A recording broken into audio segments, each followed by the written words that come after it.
Thank you for listening, friend. I hope you enjoyed the episode. If you don't want to miss any wisdom or encouragement, be sure to subscribe to the show. And don't forget to rate and review. Your feedback means so much and helps our community grow. If you're looking for more wellness wisdom and free resources, head over to livingwiselywell.com or get connected with me on Instagram at wiselywell.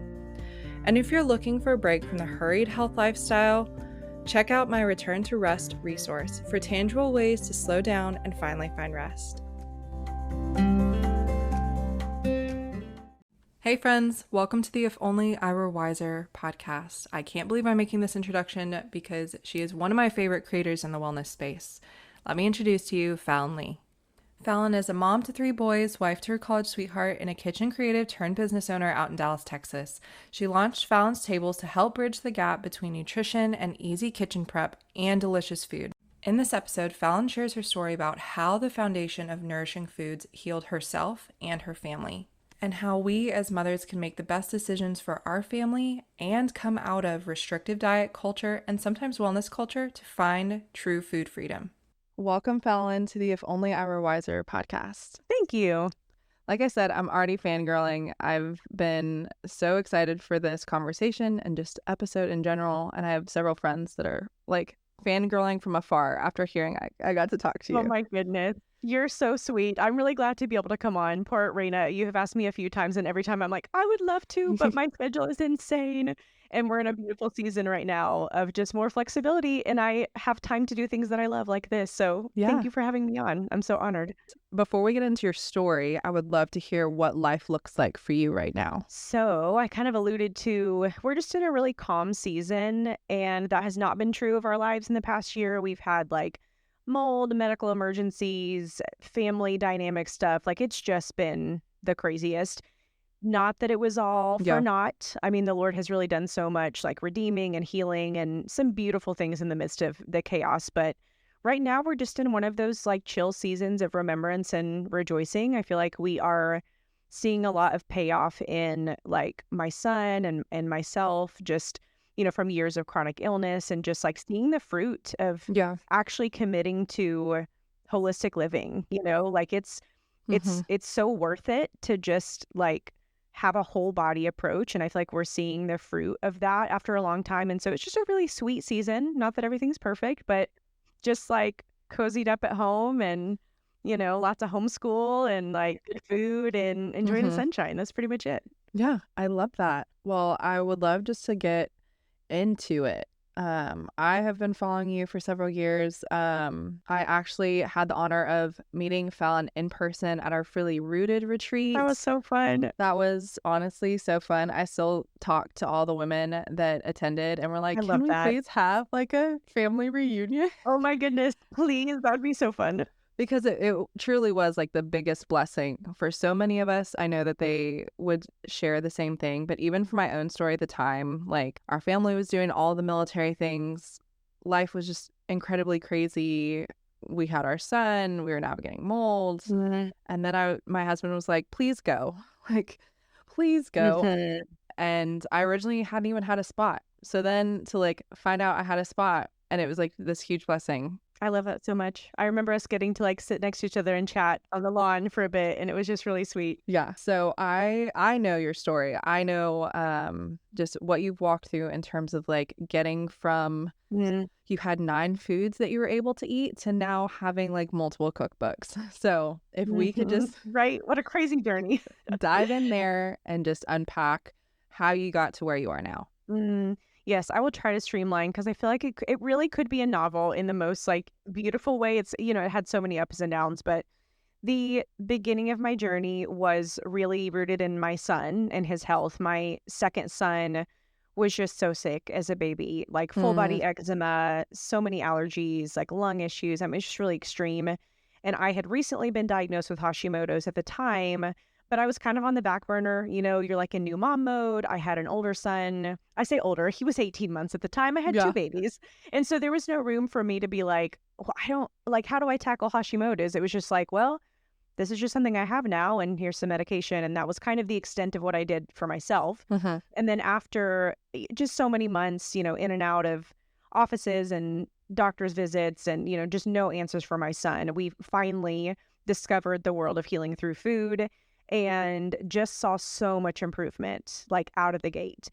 The issue that happened is that my black and white thinking, my like limited nervous system capacity, I took it to an extreme and ended up cutting out so many foods. And Mm. some of that was, for my son. We were nursing at the time and he really couldn't have a lot, but I didn't know at the time to start digging more for Yeah. a root cause. It was like, oh, well, if we just cut all these foods out, then that's the answer. And so it's like I just couldn't ever stop. Like I just Mm-hmm. kept cutting and cutting, got down to, like you said, like 7 to 9, 10 foods in different Yeah. seasons. And it was just wild. I remember just being so sad all the time. Like I would just cry over my food and I was so just like wasted away. Like thin doesn't even cover it. Like my Mm-hmm. face. I just remember people asking like, "Girl, you okay?" And I was like, "I'm great. I'm eating whole foods and I'm so healthy." But I was drowning. I mean, I was not doing well. And so for me, I started diving into some brain retraining, and that was a really key component for me because I Okay. had just like really convinced my body that food was an enemy. And that Mm-hmm. was just, something that I needed to kind of face head on. But once I kind of had that established that, like, okay, food is not going to kill me, like real whole food, Right. I just need to kind of stay the course. And then that kind of opened up a lot of doors for me to start eating instead of like these, restrictive diets with like, this is the list of no and this is the list of yes. That healing enabled me to find kind of this world of food freedom and, whole body healing and addressing the metabolism.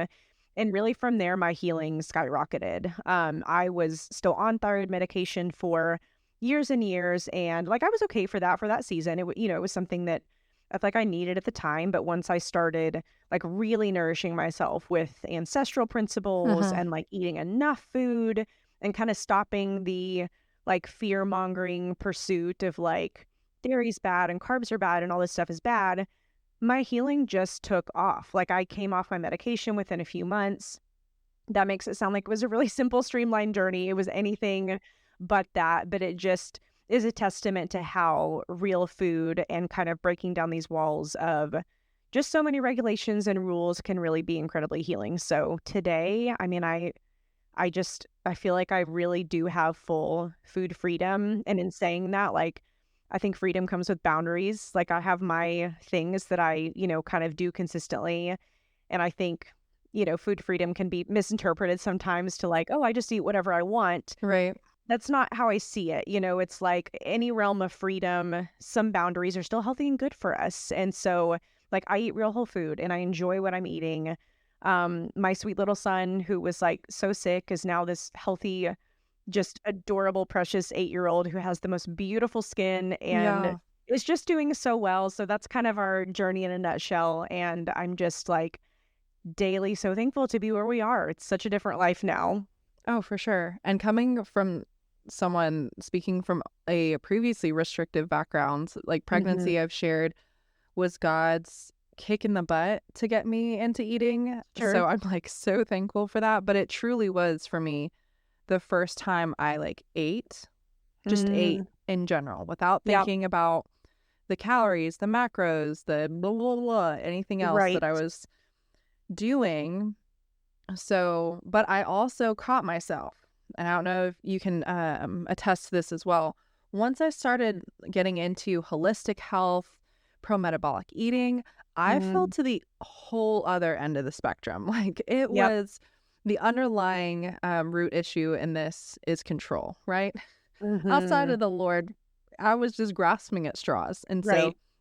I found myself in the crunchy, holistic, pro-metabolic camp, struggling with some of the similar issues of restriction. Hmm. It became, okay, now I'm not eating Fiber One 100-calorie brownie Right. bars, but if my son wants Cheez-Its instead of these like completely grain-free whatever crackers, I'm going to have a heart Hmm. attack.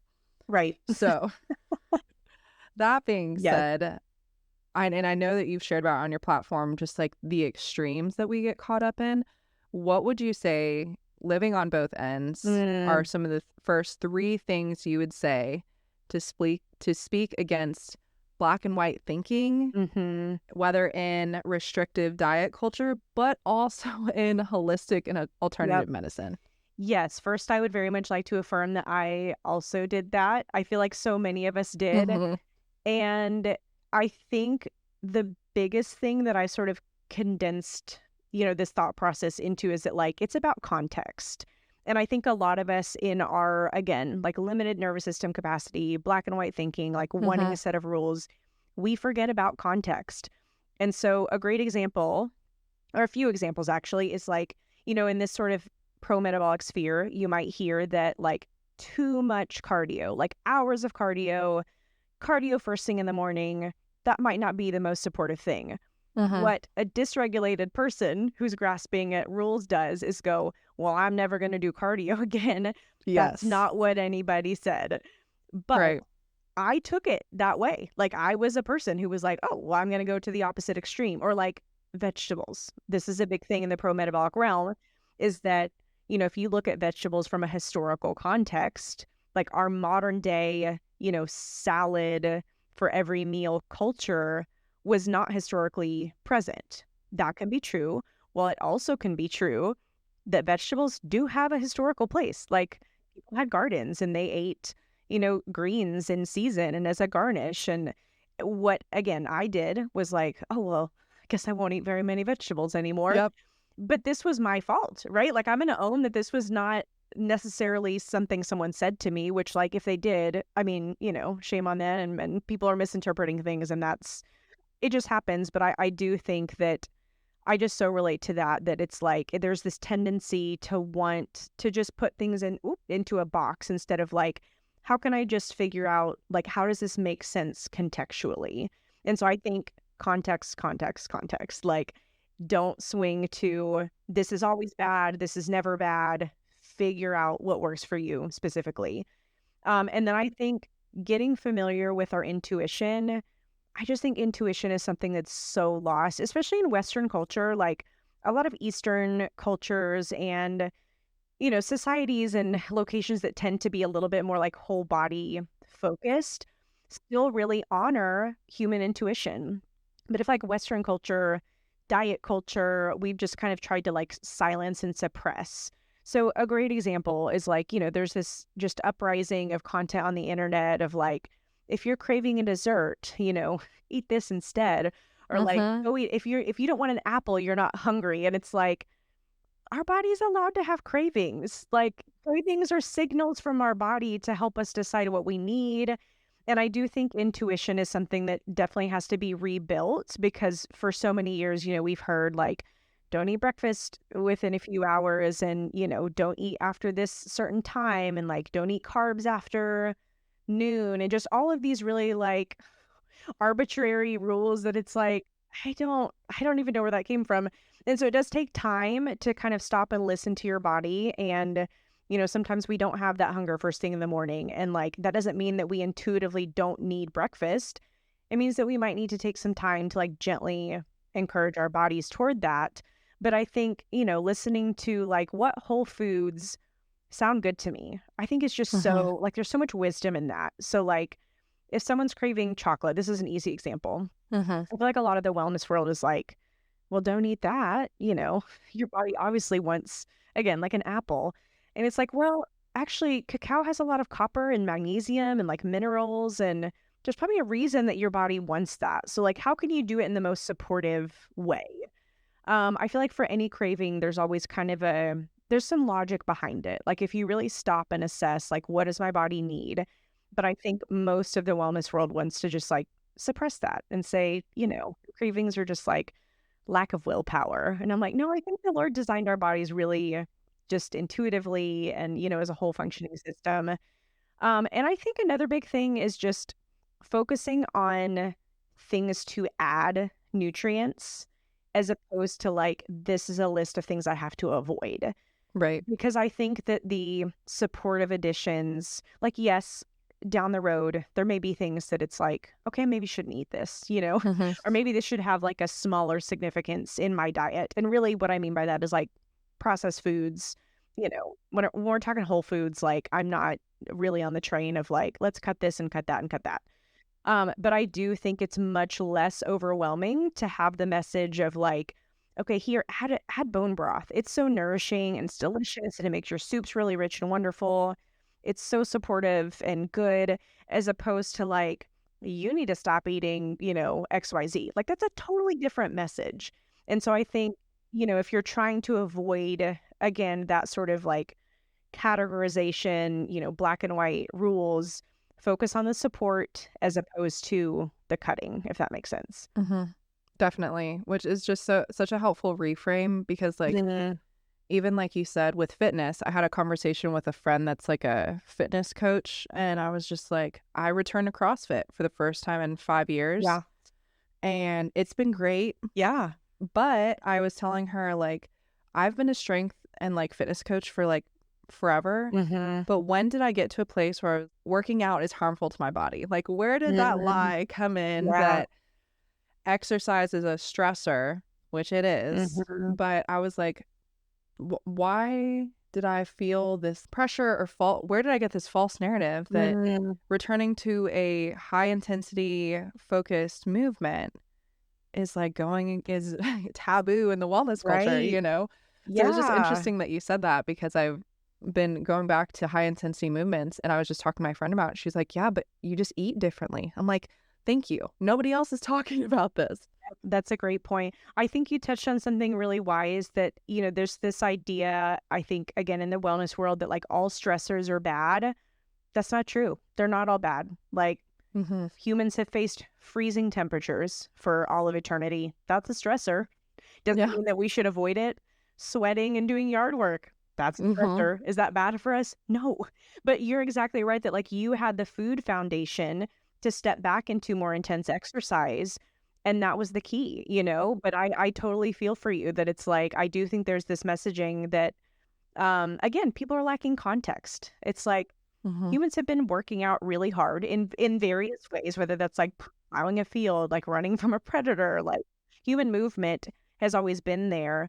The other issue being that like we are just bombarded with stressors in our modern day. Mm-hmm. But there are ways to reduce the other ones without getting rid of the like biologically supportive ones. You know what I'm saying? So I think you've landed in a really great place. Definitely. It's been this place where the Lord has been so sweet and just even changing my own platform messaging and my own heart of Mm, like creating space for rest. And that's been like a yeah. huge conviction for me of like, I can pound all the supplements and I've shared this on my platform. You can eat all the Hmm. supplements, you know, crank out the beef liver, you can have the adrenal cocktails, you can do all the right things in the wellness sense. But if like you are not resting in the Lord, Yeah. So but good. like truly Sabbathing or even sleeping on a regular basis, all of this Mm, stuff goes out the window. Like your yeah. body cannot physiologically process all the nutrients you're like giving it through supplementation if you're not resting. That's so good. So, one of the things I also love that you touched on from a additive versus subtractive mindset is nourishment. And I Mhm. know that's a huge component to your platform. So, I would love just to hear what nourishment means to you and we'll kind of go from there. Mm. Yeah, I think it's always morphing in a sense. And I don't say that to say like I'm not a person of conviction, but I think there's wisdom in sort of like learning as you go. And so to me, in this season, the big nourishment things that I'm focusing on are lots of seasonal Hmm. foods. That to me is kind of like almost a stair step thing. Like I think beginning with just eating whole Yeah. food is such a great place to start. Because we do buy a lot of things locally, I have really, really loved. I mean, first of all, it's actually cheaper, surprisingly, to like go to our local farm and, whatever they have in season, like that's the produce we're Hmm. getting for that week. And that's been so life-giving to me because the Lord designed food growing in such an intentional way. Like typically I'm craving those Right. foods that are in season right now. Like I cannot get enough warming, delicious things with carrots and potatoes right Hmm. now because they're in Right. season and it sounds wonderful. And so yeah, like best possible quality to me, always a priority with the caveat that like whole food is still always better than, some fake Yep. thing, even if it's just conventionally sourced. Like we do the best we can. So, for our family, like again, we have access to really great farms that again are actually saving us money. Not everyone has that, and I totally get that. So it's like at minimum, single ingredient or like ingredients, best possible quality that you can find within your like location, budget, access. And then I think just the more that I've kind of been on this journey, there's just this acceptance. I feel like you've kind of echoed this in your own way, but just that nourishment is not everything. Like it's a big thing, but it's not ultimate. And so, yes, like we're going to eat the best that we can. I do feel a strong conviction for that. Do I feel that at the end of my life, I'm better than someone who didn't prioritize that? No. But it's a conviction that I feel like I personally have because it's made such a difference in my family. Like it's literally changed our lives to eat whole, nourishing foods. But I think, again, in this season, like buying things local, buying things, that are in season, like listening to what our bodies crave and want. That to me is like true nourishment. And I'm so glad that you touched on the fact of like budget friendly and access, because I think that, and maybe you'll agree with this, that in the wellness sphere, I've just noticed that it's almost as damaging to eat conventional whole foods, almost are in the same category as just processed foods. I'm like, when did we get to this place that like, if I'm not eating 100% organic berries and potatoes and like real things, that's just as damaging as like my box of Oreos, which like they all have their place in my diet. I'm not gonna knock that. But I don't know. I just felt like there was this, I think it just comes along with fear of like falling to the other end of the spectrum of, if what serves your family right now is whole food, but you get it at Aldi because that's where we shop and the organic produce is cheapest, great. Yeah. But now we have access to the first time in Georgia to raw milk and meats and everything that actually fits in our budget and is cheaper than the organic grass-fed beef that we'd get at Sam's, Yeah. So I've seen it in both ends of the spectrum, but I think it's been interesting to see the story on social media play out of just the fear, I think, that gets spoken over holistic health the same way that it does in diet culture. Yeah, I think you're exactly right. It's really a damaging message. And it's like, I think, in trying to build awareness, it's like, I'm not going to say that glyphosate is not damaging. It's okay for that to be true. And it's also okay for me to not live in crippling fear because of that. Because in truth, you can't control everything. Like my husband and I kind of joke, like we're in dying bodies. There's always something that's going to kill you. And so it's like, am I going to put, every bit of like energy and hope and trust and faith into controlling, right? And like buying exactly the right thing and doing the exact right thing, because like there are people who make fantastic choices their entire life and then like tragically die in a car accident. Like we just cannot control every single detail. And I'm with you that I don't love this messaging of like, well, if you're not doing 100%, then you're doing nothing. It's just so awful and toxic. Like any single step in the right direction is still a step in the right direction. And I think that there needs to just be so much more grace and like, yes, it's okay to have awareness. I feel like I've seen so many people kind of swing almost to the very opposite extreme of like, well, I'm doing nothing. And it's like, no, there's a really beautiful place in the middle where we do the best we can while, again, acknowledging that like, even if I'm buying conventionally raised eggs, still has a lot of great nutrients. Like there's still protein in it. There's still amino acids in it. Like it's okay to buy the conventionally raised option if that's what's available to you. So I'm just fully with you on that. And it's been so interesting just to see like the freedom that has come from that. Like even today or yesterday, my husband and I, we ordered out like super trashy Chinese food, Yeah. And I was thinking about this morning because I used to be in a place where that would have spiraled me into anxiety the rest of the night, thinking of, well, like this has seed oils, this, this has blah, blah, blah in it. But then this morning I was like, okay, but I remember my best friend in Texas would come over and sit and we'd have trashy Chinese food and watch TV. Like food is so much more than how it fuels our body too. Like I Right. was just thinking about like, or my sister loves like crab rangoons, like that. Those are the little things I was just thinking about this morning. Of Mhm. food is so much more than how it fuels and the science behind it and all the amazing things that the Lord did for it. But it's also the culture and experience and memories that I think Yeah. get so washed out when we think about wellness culture, how it can serve us, and especially I think in the healing Mhm. process. Yeah. Yeah. I love that. I think too, echoing what you said, the stress around food is so damaging. Like, I feel like I have friends that or know people who, they're not making efforts to like eat well, but they're also not stressing about it.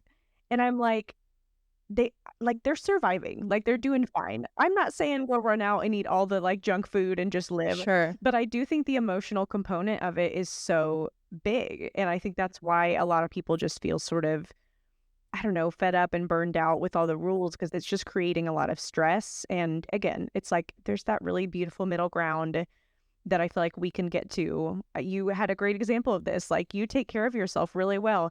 And you also got trashy Chinese takeout. Like, it just you make choices and like the either benefit or ramifications of those. And like that to me is a bit of the freedom piece that like Mm-hmm. if I go out to eat and eat something, that makes me feel poorly, I'm not going to beat myself up about it. Like I knew that. Mm-hmm. I made that choice Right. and I knew that, Right.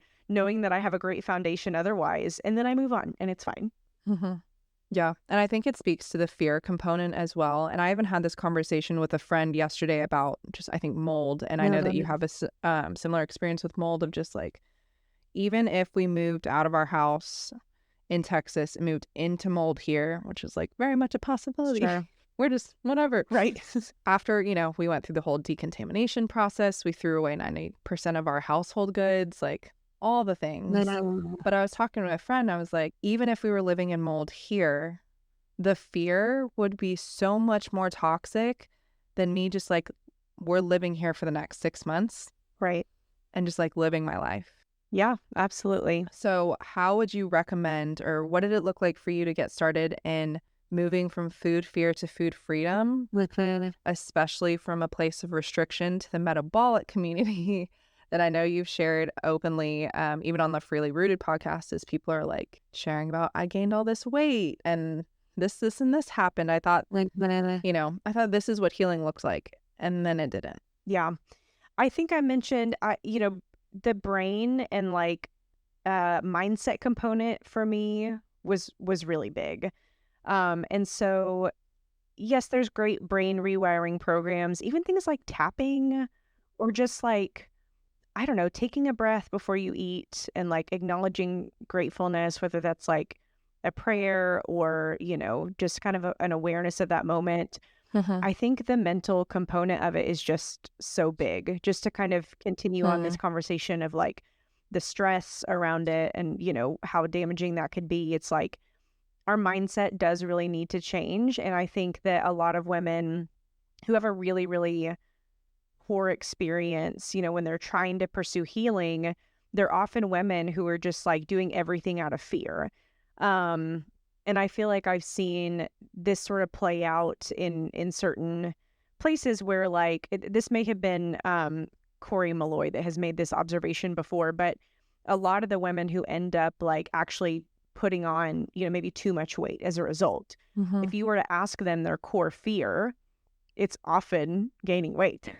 And so it's like, Interesting. it's almost like the more stake we put into, these things that are just like making us so fearful and controlling us, it's almost like the more room we're giving that to actually take place. And I don't want to, boil it down to that. Obviously, there's a lot of complex parts. Right. But I just think our mindset is really, really huge.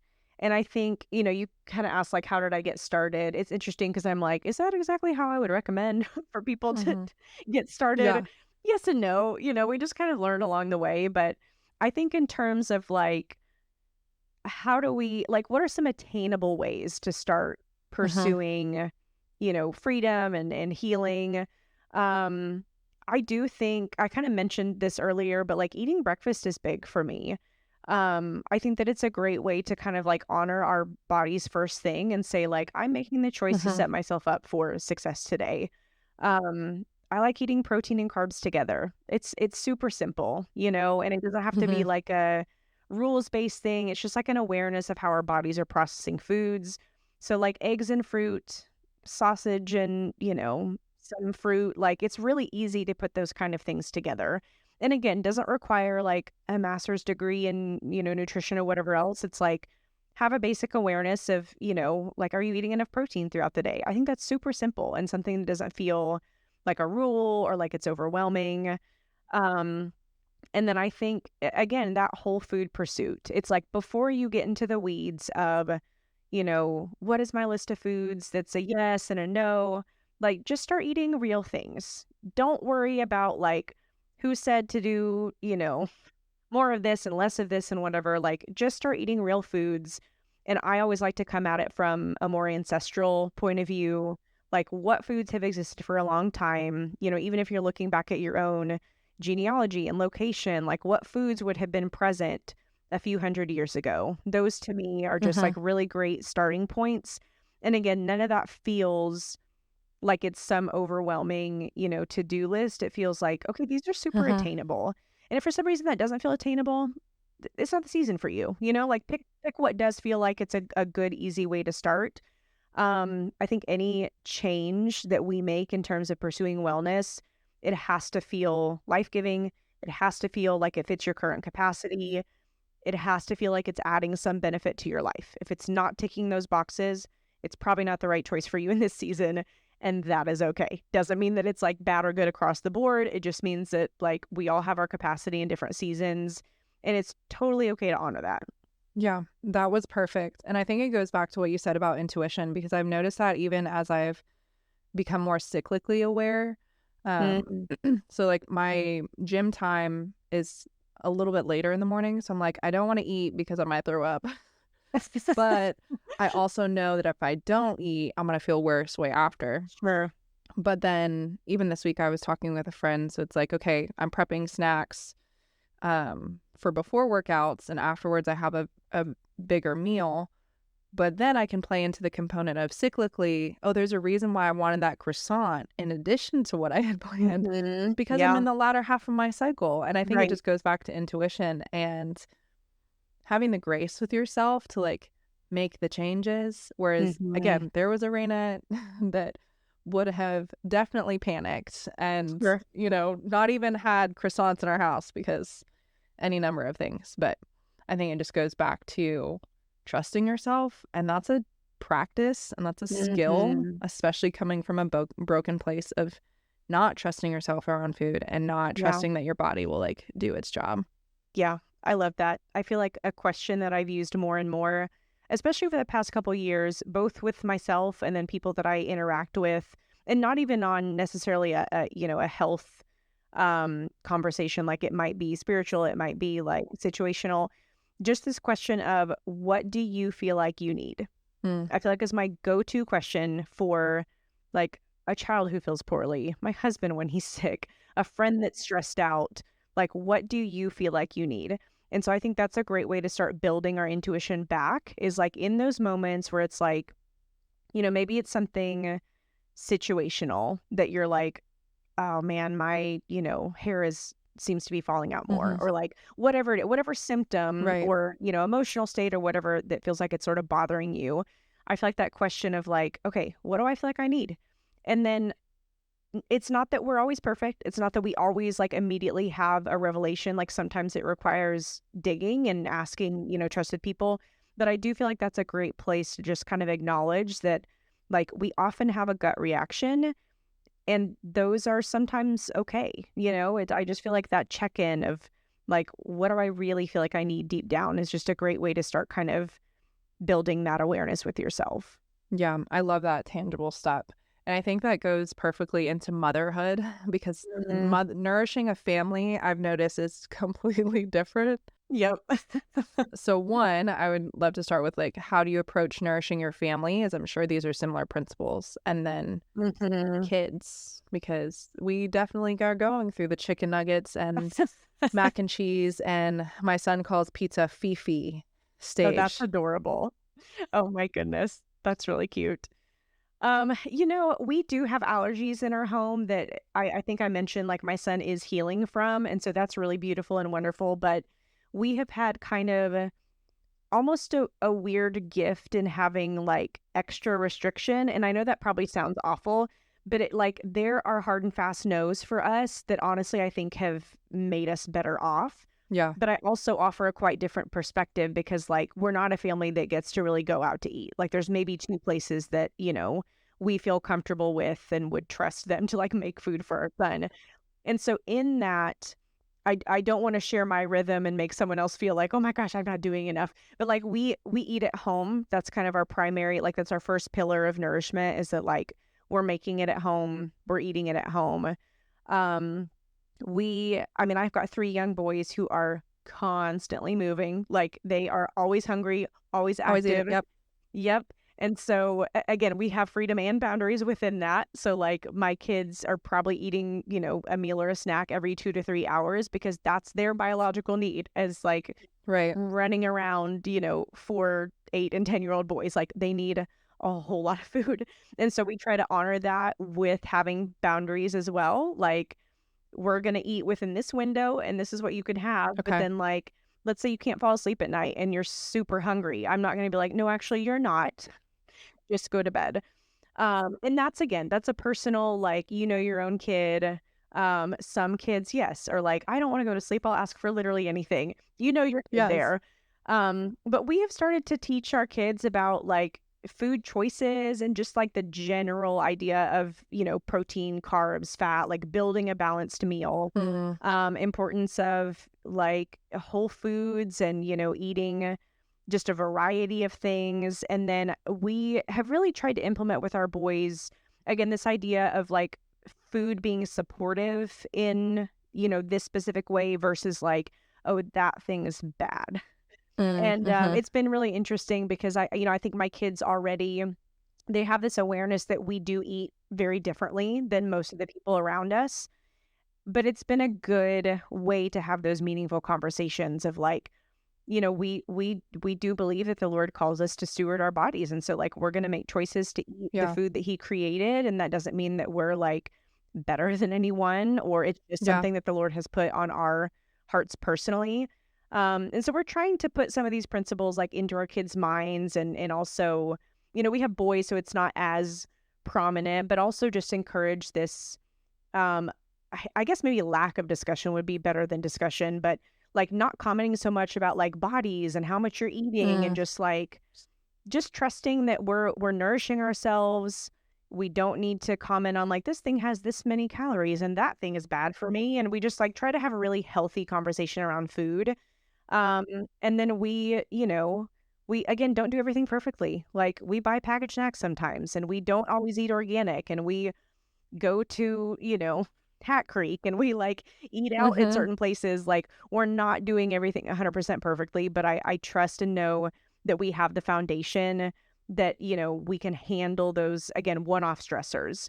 So that's what we're trying to build in our boys, it's just like not Yeah. this dogmatic, rule based, like you see so many people that come out of these homes, whether it's some sort of like spiritually dogmatic approach or, dietary dogmatic approach, and they just like rebel when they get out of the Mm-hmm. house.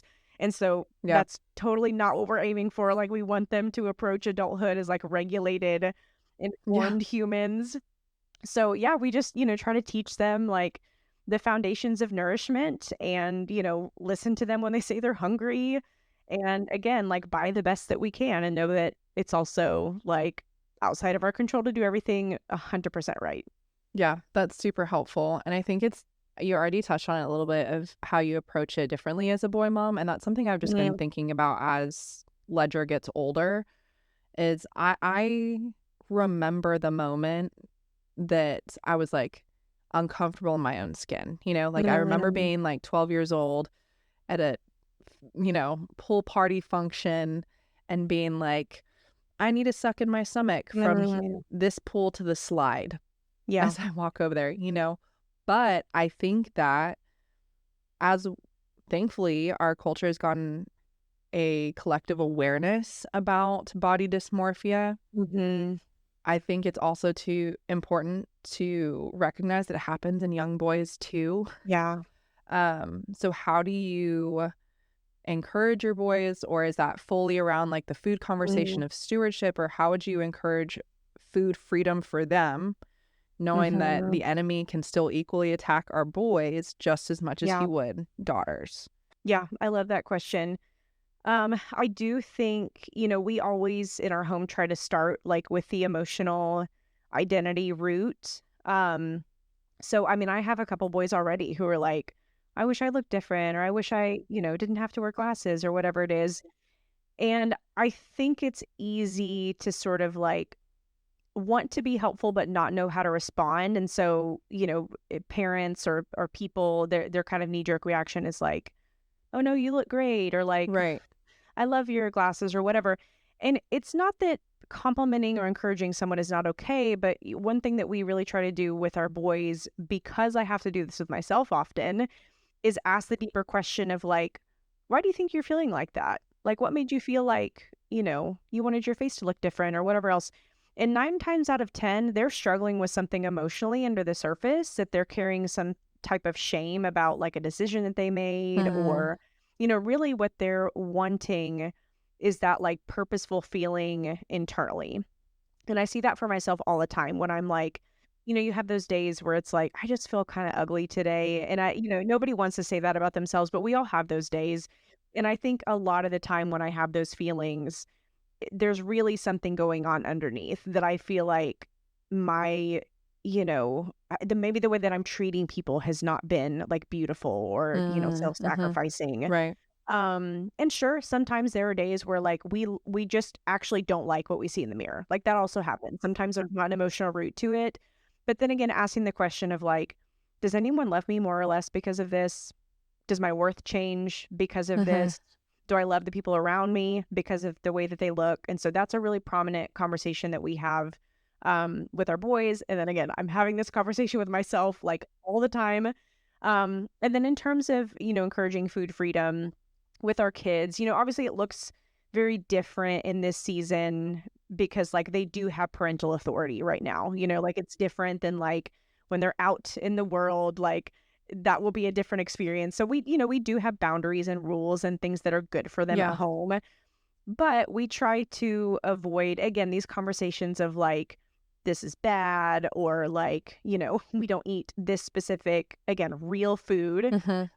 And kind of framing our choices in this way of like continuing the conversation of like supportive versus restrictive.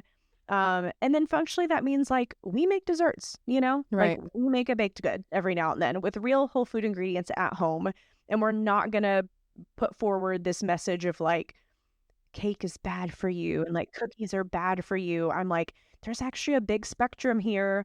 Like I can make some really delicious cookies at home with like organic flour and grass-fed butter and like solid. So, what we try not to do is just this statement of like, one of my kids the other day said something like that he heard somewhere that bread gives you diabetes. And I was like, oh, I don't even know where to start with this. This is so like malinformed. And so we really try to avoid those sort of like, especially I don't know, sort of the boomer generation and like even some millennials, like there's just these, I don't know, phrases and mindsets that we have around like bread and, Mm-hmm. carbs and whatever else. And we just try to like stop those in their tracks. Like we're just going to Yeah. eat real food. We're not putting all these rules around it. So that's kind of what it looks like in this season for us as my boys are, again, very little still, but like Yeah. another, kind of functional tool is like if they're hungry, then I might say, okay, you can pick like for your protein, you can pick between a cheese stick or a beef stick, or a glass of milk. And for your carb, you can choose between like Mm. an orange, a, banana, whatever. So like offering them some choices so that they can kind of honor like, well, what does sound good to me right now? Mm. And then sometimes we'll just say like, hey, what sounds good right now? And as long as that's like, okay, that's a great balanced supportive choice, go for it. So we're Yeah. trying to, shape them in a way that does encourage them to make choices while also still like exercising our parental authority in like a healthy way. Yeah, no, I love that. The boundaries make it so much easier. Like, Hmm. the Lord gives us boundaries to For enjoy sure. Yeah, freedom, absolutely. but we have to operate within them. So, Yep. one of our listener questions before we wrap up Yeah. was, what do you feel like the Lord has been teaching you recently? Oh man, I don't I even know where to know. start. Oh my goodness. A lot in this season, I feel like. I think today what's been heavy on my mind is just kind of how self-centric we've become like as a Christian society. And I mean, in full transparency, this is sparked by my own tendency Hmm. toward that. But my boys and I collectively sponsor a compassion kid, and Hmm. we had not written to him in a really long time. And it was just like negligence on our part. Like, sure, the donation is going every month, but we Yeah. hadn't had like a personal back and forth in a while. And so part of our homeschool morning this morning was, my boys like sitting and writing a letter in response to Mm. him. And again, I don't say this to like toot our own horn. Like we are not really, consistently thinking about this. And I text my husband and I'm like, man, I feel like we've been really stingy with our giving lately. And I want to do XYZ. Yeah. And just that awareness of like, it is so easy to just get caught up in the me, the here, the now, like my Hmm. needs. But we're just so affluent. Like in this culture, in this society, like we're just so Yeah. affluent.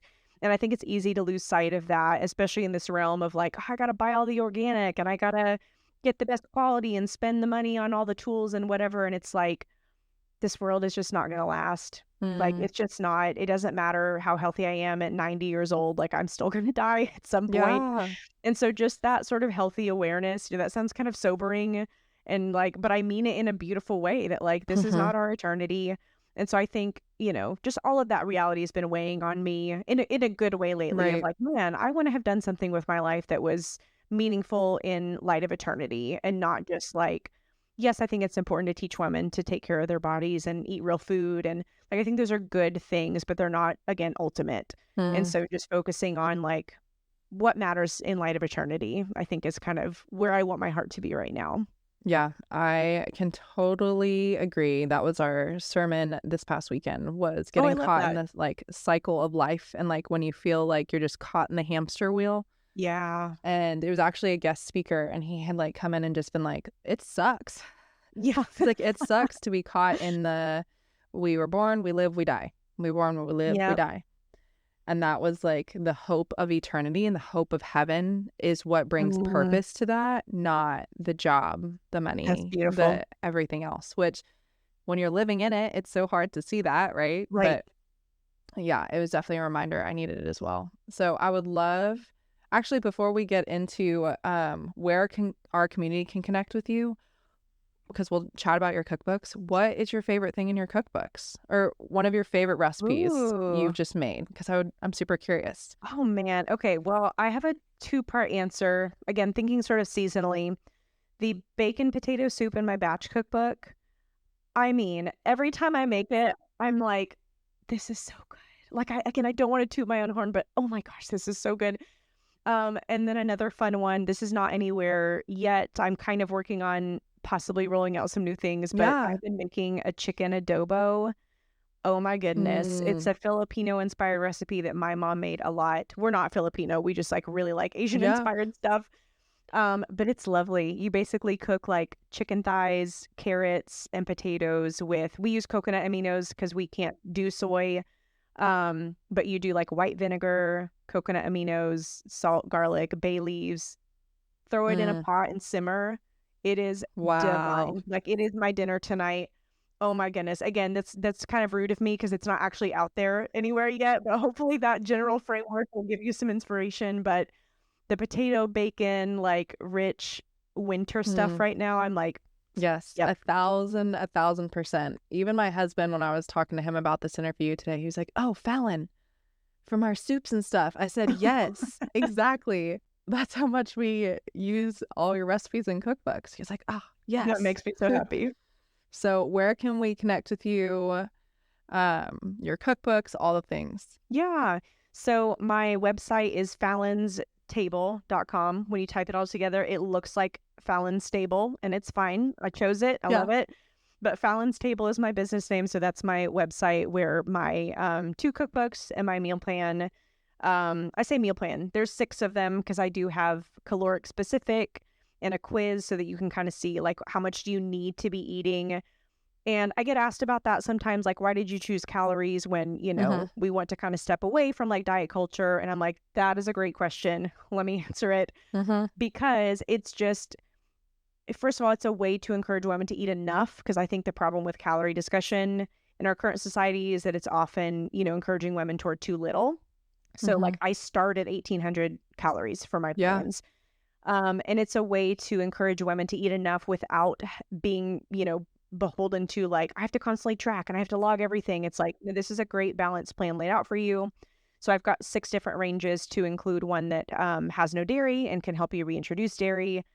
So that's all on my website. And then you can also get on my email list on my website. I've been having so much fun with email lately. I love your emails. You're so sweet. I love them. It makes me happy to send them. Like I like social media. I do. It's where I got my start. Like it's how my business took off. It's lovely and has its place, but it's just wearing me out, you know, and email feels so much more personal. And I really tend to give like better content to my email subscribers, to be honest. So that's really easy to hop on from my website. You'll see like a pop-up or a window somewhere. But then Instagram, I still am there. Fallon Danae is my handle on there. And I try to just, in this season especially, focus on like attainable, grace-giving, you know, how can we make this journey like supportive and easy and fun. So I also love to connect there. Yeah. Well, we are huge Fallon fans, OG bone broth girls. So you're the best. Yes, I love your cookbooks. We've done your meal plans. We've done all the things, Fallon. So you're so sweet. I'll close us with our final question, but since you already shared so much wisdom, I'm excited to hear how you'll answer it. If you could provide any wisdom to your younger self or for a community that is listening, what would you share? Man, I needed to hear so many things as a young little Fallon. My goodness, it's like I could say a lot of things. I think really, like when I think back to my, you know, like 16-year-old self, I just wish that I knew that my identity just was not tied to how I looked. I feel like that was my driving force as like a young pageant girl who like was naturally thin. I just lived off like wanting to be the pretty girl and the thin girl and whatever else. And it's just heartbreaking in hindsight, because I think, you know, it's funny, you look back at your whole journey of different pictures when you thought like in that moment you thought, oh, I looked so fat in this picture. Right. Like this was a terrible picture of me. And then you look at it 5 years later and you're like, I mean, what was I thinking? Like, look at this beautiful, wonderful girl who's like a person with a spirit and a soul and like not just a face and a body. And so I think, you know, as I've aged, it's been freeing to kind of come to grips with that like, man, we're worth so much more than our face and body and weight. Like I think about like the dear women in my life that I love just with all my heart, like would do anything in the world for. Do I care if they gained or lost 10, 20 pounds? No. I mean, it's not even on the list of things for me that I love and respect about them. And I wish that I would have known that, along with wishing that I would have known that weight and health were not like tied synonymous together. Yeah. That, you know, gosh, if I gain 10 pounds and I'm suddenly not healthy, like for me, you know, if you've connected with me like on Instagram and, you know that weight gain was a part of my healing journey. Like it ended up being a good thing for me. Is that true for everyone? No. Again, context. But I think this message of like, you know, Western society just wants to put women in this box and eat less and move more and be quiet and, you know, shrink down. I just really want to speak against that message. And I wish I would have known that as a young girl. So I love to get to like try to point people into truth these days and just, remind them that you are worth way more than just your weight and face and clothes and, you know, everything on the outside. Yes, thank you. And you do that so beautifully. You really do. Thank you. That's so sweet. So I am so thankful for you joining us on the show today. Of course. And honestly, we're forever Fallon fans. You're so sweet. Well, this was so much fun. Thank you, Raina. Of course. We'll catch you guys on the next episode. Thank you for listening, friend. I hope you enjoyed the episode. If you don't want to miss any wisdom or encouragement, be sure to subscribe to the show. And don't forget to rate and review. Your feedback means so much and helps our community grow. If you're looking for more wellness wisdom and free resources, head over to livingwiselywell.com or get connected with me on Instagram at wiselywell. And if you're looking for a break from the hurried health lifestyle, check out my Return to Rest resource for tangible ways to slow down and finally find rest.